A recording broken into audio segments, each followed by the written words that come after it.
હવે આપણે જોઈએ લેખન વિભાગ। તો ધોરણ 9 અને 10 જે છે એમાં લેખન વિભાગમાં 9 જે છે એમાં પત્ર લેખન આવશે અને 10 જે છે એમાં અહેવાલ લેખન આવશે। આ છે અહેવાલ, બરોબર, અને આ છે પત્ર। બે જે છે અને 9 જે છે એને અહેવાલ પણ આવે છે અને 10 જે છે એને પત્ર પણ આવે છે, પણ એ પછીની પરીક્ષામાં। એટલે આપણે બે જે છે એની માહિતી સંપૂર્ણ રીતે મેળવવાની છે। તો આ જે છે બંને ઈ બે ધોરણ માટે છે। હાલ આપણે જે હમણાં એક્ઝામ દેવાની છે એમાં 9માં તમને પત્ર પૂછેલું છે અને 10માં અહેવાલ પૂછેલો છે। તો બે જે છે એની આપણે માહિતી મેળવવાની છે કે સર્વપ્રથમ આપણે કોઈ પણ અહેવાલ કે પત્ર લખીએ છીએ તો કઈ કઈ બાબતો ધ્યાનમાં રાખવાની। તો પહેલું તો એ કે કોઈ પણ લેખન વિભાગ જે છે એ આપણે 20 માર્કનો પૂછે।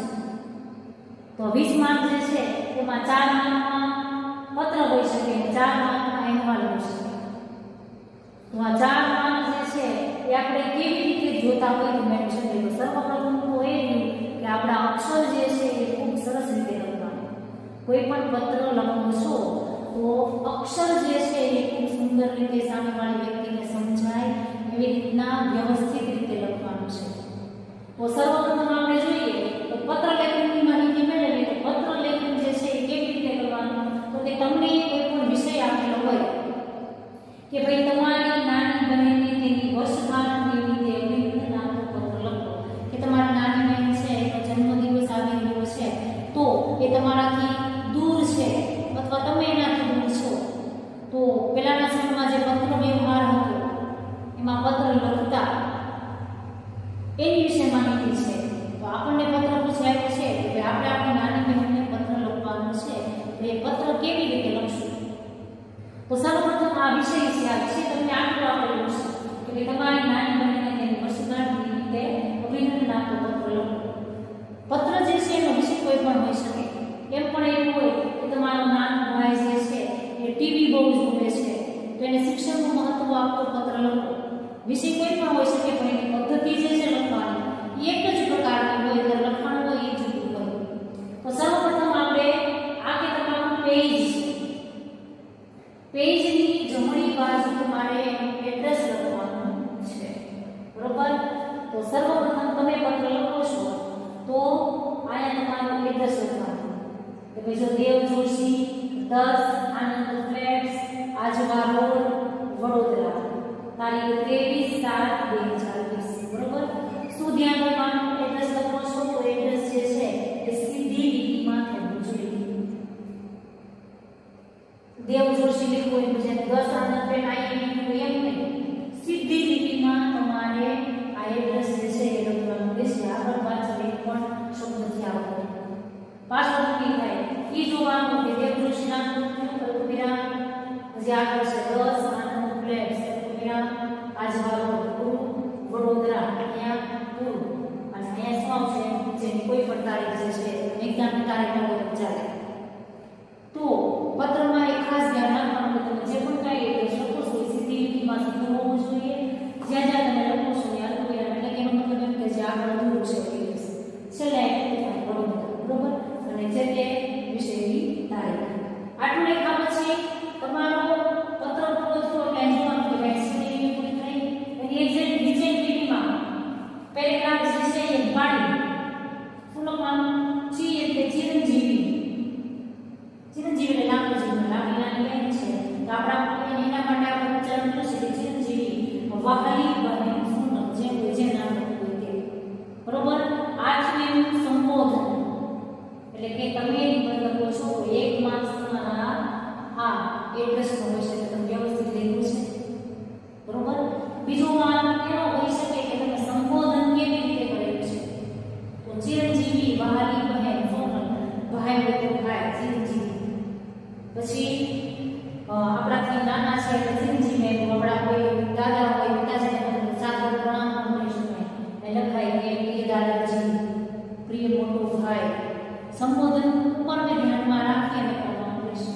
પ્રિય બહેન, સાદર પ્રણામ, નમસ્કાર, જય શ્રી કૃષ્ણ, જે લખતા હોય એમાં ઉંમરને ધ્યાનમાં રાખી અને સંબોધન કરવાનું। તો આ થઈ સંબોધનની વાત। અહીંયા આપણે બેનને પત્ર લખીએ છીએ એટલે સિંધુજી વાણી બેન સોનલ એમ કીધું. પછી આ જે લખ્યું સંબોધનની એક્ઝેક્ટ નીચેથી ફરી પાછું પેરેગ્રાફ પાડી નાખવાનું કે તારો પત્ર મળ્યો. અહીંથી પત્ર લખવાનું છે. પત્રની આપણે જે પણ કંઈ કેવું છે એ પેરેગ્રાફ રૂપે એક કે બે પેરેગ્રાફમાં લખવાનું કે તારો પત્ર મળ્યો, વાંચીનો આનંદ થયો, કે ખૂબ ભણવામાં ધ્યાન આપે છે. એવી રીતે આપણે જે પણ કંઈ લખવું હોય કે આવતી કઈ તારીખ તો કે 23 તારીખ છે, કોઈ પણ તારીખે તારો જન્મદિવસ છે તો એની શુભેચ્છા હું તને પત્ર લખું છું. કે ભગવાન જે છે તને હંમેશા સફળતા આપે, તો ઘણી ઘણી આગળ વધે, તારી તંદુરસ્તી જળવાય. એવા વિવિધ રીતના પેરેગ્રાફ જે છે એ લખી અને આપણે જે છે એ પત્ર લખવાનો રહેશે. તો સૌપ્રથમ જે છે આટલું ધ્યાન રાખવાનું કે પત્ર જે છે એ નિર્દેશાય લખવાનું, પછી આખીનું સંબોધન આવી રીતે લખવાનું અને એના પછી પેરેગ્રાફ પાડી અને લખવાનું. કેવી રીતે લખવાનું? તો કે અહીંથી લખો કે તારો પત્ર મળ્યો. સૌપ્રથમ તો તને તારીખ 26મીના રોજ આવનારી વર્ષગાંઠ નિમિત્તે ખૂબ ખૂબ અભિનંદન. આવતા વર્ષે તારું ભણવાનું પૂરું થયું હશે એટલે હું તને ઘરે બધાની સાથે તારી વર્ષગાંઠમાં હોઈશ. મારે તને અભ્યાસ અંગે કંઈ કહેવાનું છે જ નહીં, કારણ કે તું હોશિયાર છે. મને જ નહીં પણ આપણા મમ્મી પપ્પાને પણ એ વાતનો ગર્વ છે. છતાં મોટા ભાઈ તરીકે કહું તો મહેનત કરી અભ્યાસમાં ધ્યાન આપજે. મેં મોકલાવેલ ભેટ તને કેવી લાગી એ તું પત્ર દ્વારા જણાવજે. મમ્મી પપ્પાને મારા પ્રણામ કહેજે. ફરીથી મારા તરફથી હેપી બર્થડે ટુ યુ. તો આ થયું એનું નીચેનું. એ તમે બે પેરેગ્રાફમાં લખો એટલે 2 માર્ક્સ નાખ્યા. અને છેલ્લે તમે પત્ર પૂરો કરો છો ત્યાં તમે લખો કે થોડા ઉપર તમે પત્ર પૂરો થયો ત્યાં લખવાનું કે લિખિતન શું? તો કે તારો મોટો ભાઈ દેવના શુભાશીષ. બરોબર? આ છેલ્લે ક્યાં કે જે પત્ર લખ્યું છે સંબોધન કર્યું, પત્રની વિગત લખી અને ત્યારબાદ છે પત્ર લખનાર કોણ છે? તો કે લી એટલે લિખિતન તારો મોટો ભાઈ દેવના શુભાશીષ. એમ કરી અને પત્ર જે છે એ પૂરું કરવાનું રહેશે. તો આ થઈ આપણા પત્રની માહિતી. બરોબર? ધોરણ 9 અને 10 બંને માટે છે પત્ર. હવે આપણે જોઈએ કે અહેવાલ.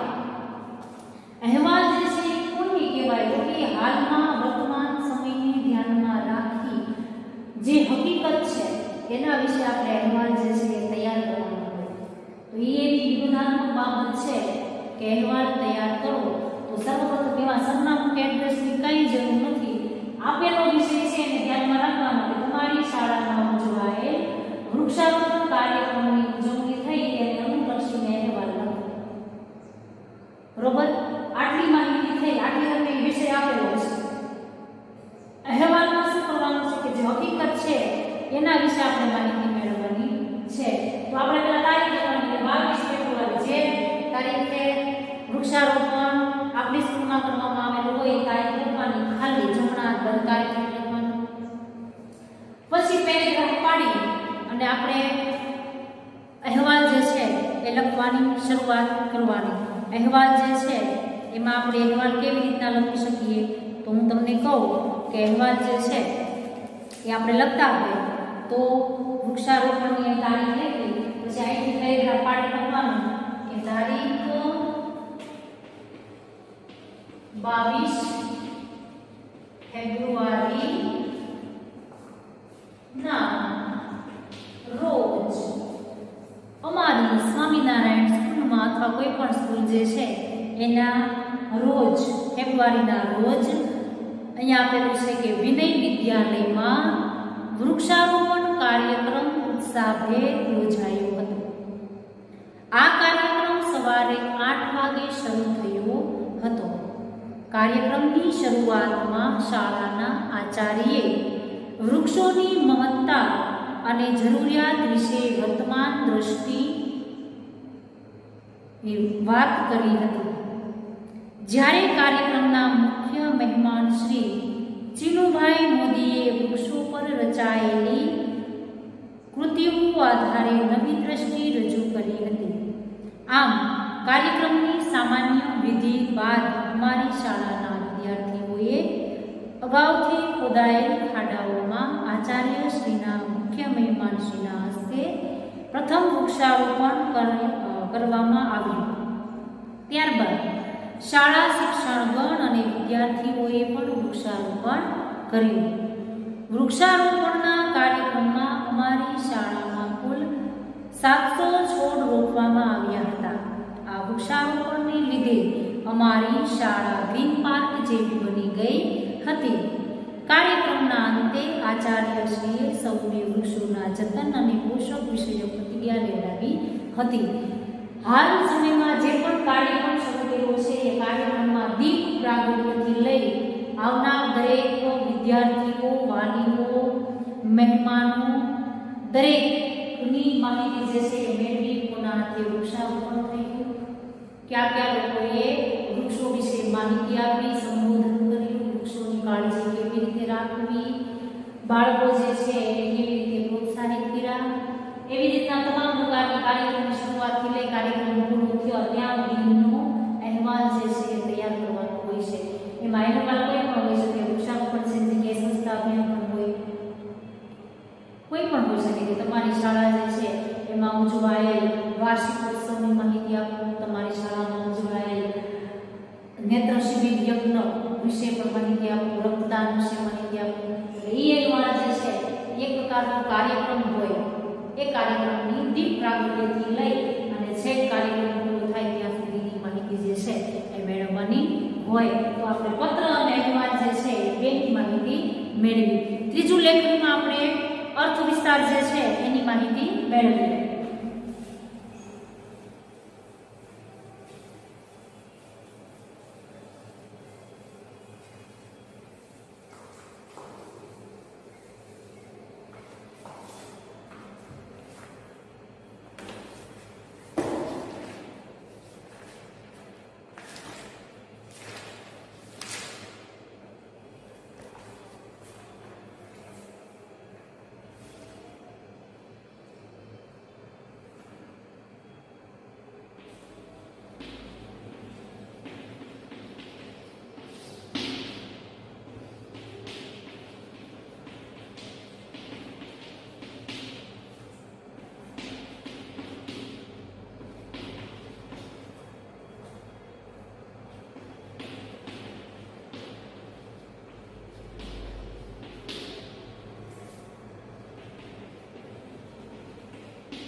આ થયો આપણો અર્થ વિસ્તાર। તો અર્થ વિસ્તાર જે છે એમાં કોઈ પણ કાવ્ય પ્રવૃત્તિ અથવા વાક્ય આપેલું છે। તો અહીંયા આપેલો અર્થ વિસ્તાર જે છે એનું બીજું નામ છે વિચાર વિસ્તાર। વિચાર વિસ્તાર પણ કહી શકાય, બરોબર। તો સર્વપ્રથમ આપણે કાવ્ય પ્રવૃત્તિ જે છે એને સમજવાની છે, એનો અર્થ લખવાનો છે। એટલે સૌથી પહેલા આપણે શું લખશું કે અર્થ, બરોબર। આખી કાવ્ય પ્રવૃત્તિ જે છે એનો સામાન્ય અર્થ લખવાનો છે। કેવો અર્થ? કે અર્થ લખશું, પછી એની સમજૂતી લખવાની અને પછી એનો બોધ લખવાનો, બરોબર। એટલે સર્વપ્રથમ તમે અર્થ લખો। આપેલું છે કે સંપત દઈ તે સાંભળે ગયા વડે છે વધવાના અનવત અવસર આવ્યો દયા ન ઈ કાવ્ય પ્રવૃત્તિ તમને આપેલી છે। તો સંપત દઈ તે સાંભળે એટલે કે ગુમાવેલી સંપત્તિ પાછી મેળવી શકાય છે। સંપત એટલે સંપત્તિ, ગઈ એટલે કે ગઈ છે તે, સાંભળે એટલે પાછી મેળવી શકાય છે। ગયા વડે છે વહાણ, કે દરિયામાં ચલાવનાર વહાણ જે છે એ કદાચ ખોવાઈ ગયા હોય, રસ્તો દિશા ભૂલી ગયા હોય તો એ પણ પાછા આવી શકે છે। ગત અવસર આવેલી એકવાર જીવનમાં આવેલો પ્રસંગ જે છે એ કોઈ પણ પ્રસંગ જે છે એકવાર ચૂકી ગયા ફરી પાછો એનો એ પ્રસંગ ક્યારે આવશે નહીં, ગયા ન આવે ના। અને એકવાર શરીરમાંથી નીકળી ગયેલા પ્રાણ જે છે એ ક્યારે પણ પાછા આવતા નથી। પરંતુ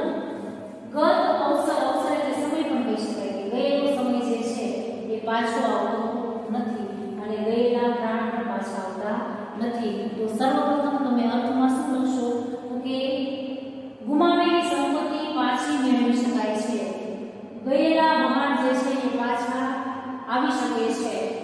એક ગત એટલે કે ગયેલો સમય, અવસર એટલે સમય અથવા પ્રસંગ જે છે એ ક્યારેય પણ પાછો આવતો નથી અને એકવાર શરીરમાંથી નીકળી ગયેલા પ્રાણ ક્યારેય પાછા આવતા નથી। આ કાવ્ય પંક્તિનો જે અર્થ લખો એ સામાન્ય અર્થ થયો। ત્યારબાદ એને વિસ્તારથી ઉદાહરણ આપી સમજાવવાનું કર્યું। કેવી રીતે? તો કે વ્યક્તિ જ્યારે કોઈ પણ ધંધો કરતો હોય, એમાં પોતાની સંપત્તિ ગુમાવી દે કે અથાગ પ્રયત્નથી પાછી લાવી શકાય, કે વ્યક્તિ જે છે એ કોઈ પણ ધંધો કરવા ગયો હોય અને કદાચ એને ખોટ આવે છે, પણ એ સમયે ખૂબ મહેનત કરે તો એને સફળતા મળે છે, ફરી પાછા પૈસા મળી જાય છે, તો સંપત્તિ તે સાંભળે। ગુમાવેલી સંપત્તિનો અફસોસ કરવાની જરૂર નથી। ક્યારેક નસીબમાં હોય તો ગુમાવેલી વસ્તુઓ આપણને પાછી મળી શકે છે। જો આપણી સાથે આપણું નસીબ હોય અને આપણે મહેનત કરીએ તો ગુમાવેલી સંપત્તિ જે છે એ પાછી મેળવી શકાય છે। હું શેની વાત કરું છું? તો કે સમજૂતી આપું છું, કેવી રીતના સમજૂતી લખવાની। નસીબ વિના ન ફળ કદી દરિયો કે દરબાર, કે નસીબ વગર ક્યારે પણ વ્યક્તિ જે છે એ મહાન બની શકતો નથી। વેપાર માટે લાંબી સફરે ગયેલા વહાણનું સમુદ્રમાં તોફાન થાય કે રસ્તો ભૂલી જાય તો તે પાછા આવે છે, કે ગયા વળે છે વહાણ એટલે કે સમુદ્ર જે છે એની અંદર વહાણ જે છે કદાચ એક રસ્તો ભૂલી ગયું હોય અથવા યુદ્ધ દરમિયાન લાંબી સફરે ન મળતું હોય તો એ પાછું આવી શકે છે, પરંતુ વીતી ગયેલો સમય અને શરીરમાંથી નીકળી ગયેલા પ્રાણ જે છે એ ફરી પાછા ક્યારેય આવતા નથી। સમયના ચક્રને ઉલટું ફેરવી શકીએ એ ક્યારેય શક્ય નથી।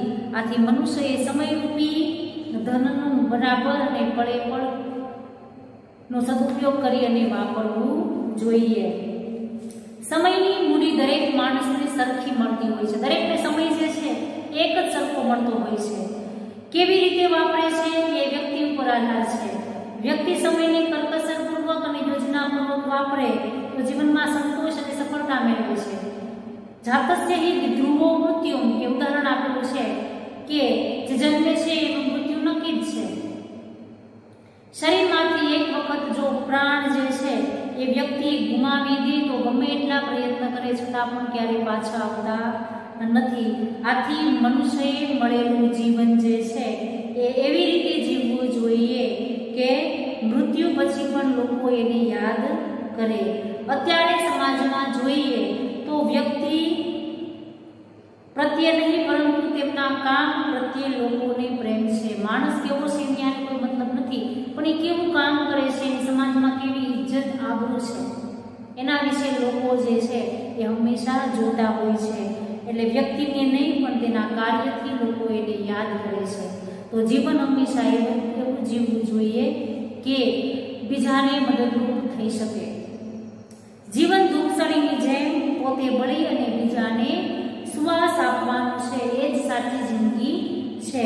આમ સમય અને જીવનનો સાચો ઉપયોગ કરવાની વાત જે છે એની સ્વીકારવામાં આવી છે। તો આ થઈ એની સમજૂતી કે સમગ્ર અર્થ વિસ્તાર જે છે એની આપણે સમજૂતી એવી રીતે આપવાની છે કે સામેવાળી વ્યક્તિને સમજાય એવી પ્રકારના ઉદાહરણો આપી કે સંપત્તિ જે છે એ પાછી મળી શકે છે, પ્રયત્ન કરવામાં આવે તો સમુદ્રમાં ગયેલા વહાણો પાછા આવી શકે છે, પણ હાથમાંથી પસાર થયેલો સમય અને શરીરમાંથી નીકળી ગયેલા પ્રાણ જે છે એ ક્યારે પાછા આવતા નથી।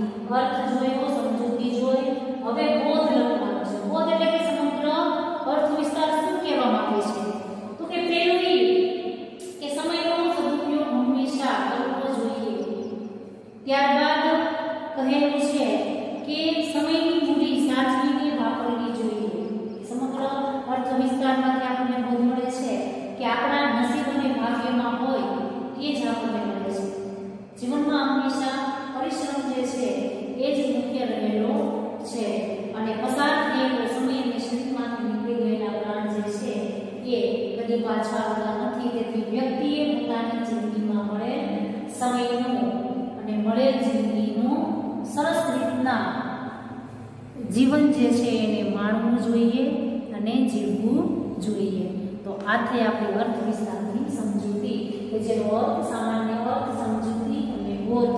બોધ એટલે સમગ્ર અર્થ વિસ્તાર વિસ્તાર શું કહેવા માંગે છે, કોનું મહત્વ દર્શાવેલું છે, જીવન કેવી રીતે જીવવું જોઈએ એ બાબતને ધ્યાનમાં રાખી અને આપણે અર્થ વિસ્તાર જે છે એની માહિતી મેળવી. હવે આપણે જોઈએ તો અર્થ વિસ્તાર જે છે એ પણ તમને 4 માર્કમાં પૂછાય છે. હવે આપણે જોઈએ કે નિબંધ જે છે એની માહિતી આપણે કેવી રીતે મેળવવી, તો કે નિબંધ જે છે એ કેવી રીતે આપણે લખશું. તો સર્વપ્રથમ આપણે જોઈએ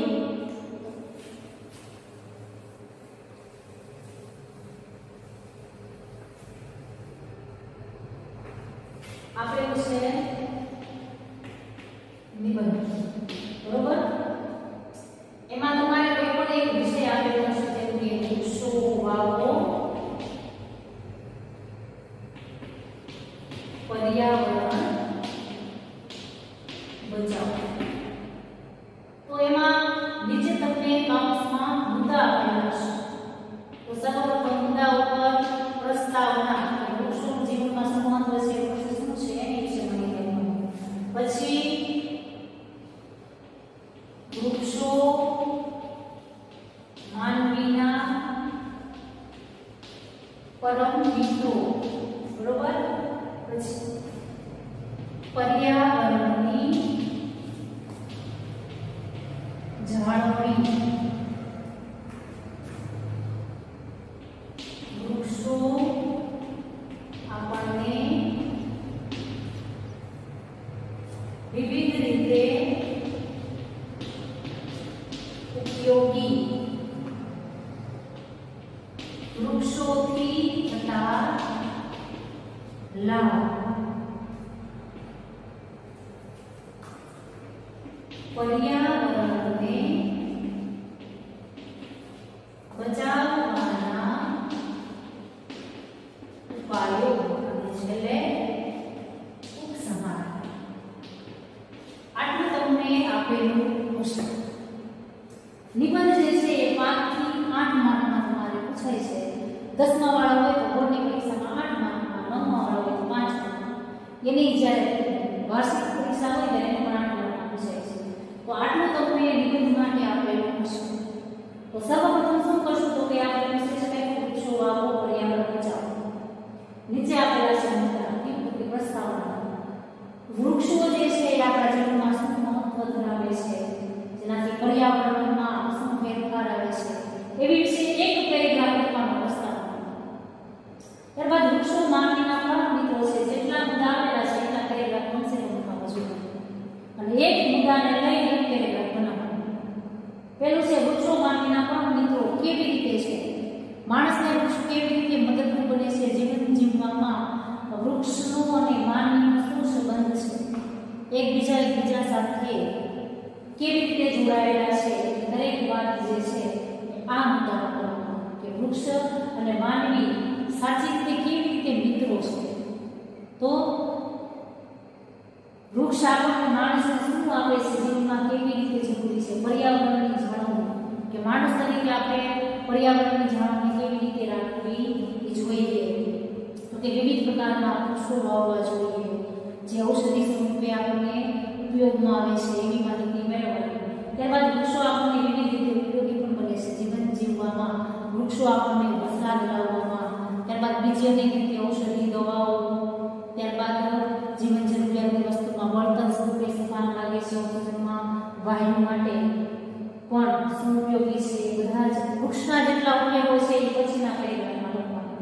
ત્યારબાદ વૃક્ષોથી થતા લાભ, વૃક્ષોથી આપણને કયા કયા લાભ જે છે એ થઈ રહ્યા છે, કે માણસ જે છે એ પોતાની જીવન જરૂરિયાતમાં લાકડાનો ઉપયોગ કઈ જગ્યાએ કરે છે, કયા કયા લાભ થાય છે, વૃક્ષો વાવી અને પોતે પોતાના જીવનમાં શું મેળવે છે એની માહિતી એના પછીના પેરેગ્રાફમાં લખવાની. અને ત્યારબાદ પર્યાવરણને બચાવવાના ઉપાયો, કે પ્રકૃતિના તમામ તત્વો સાથે વૃક્ષ જે છે એ પણ જોડાયેલું છે.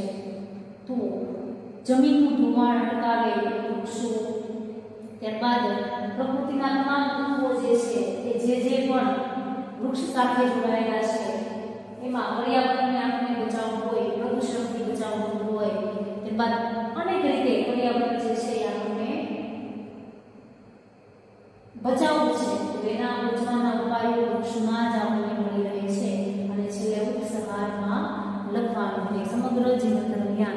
આપણે વૃક્ષ સાથે વિવિધ પ્રકારના લોકો જે છે એ દ્વારા વૃક્ષ જે છે એ જનજાગૃતિ લાવવા માટે વિવિધ સ્લોગનો બોલી અને વૃક્ષનું જતન પણ કરી શકાય.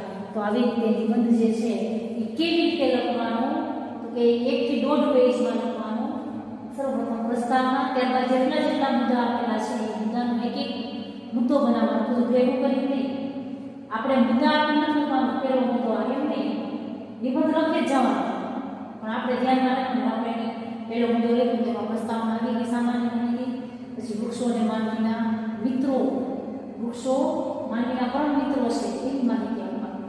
એવી રીતે અલગ અલગ માહિતી આપી અને અલગ અલગ નિબંધ જે છે એની માહિતી આપવાની. નિબંધ જે છે એ કોઈ પણ હોઈ શકે. તો આપણે નિબંધ જે છે એ દરેક નિબંધ આવી રીતે જ લખશું, જે મુદ્દા છે એને ધ્યાનમાં રાખી અને નિબંધની આપણે શરૂઆત કરશું. તો આ હતી આપણી પરીક્ષામાં લેખન વિભાગ જે છે પૂછેલો છે એની માહિતી કે આપણે લેખન વિભાગના મુદ્દા કેવી રીતે લખવા.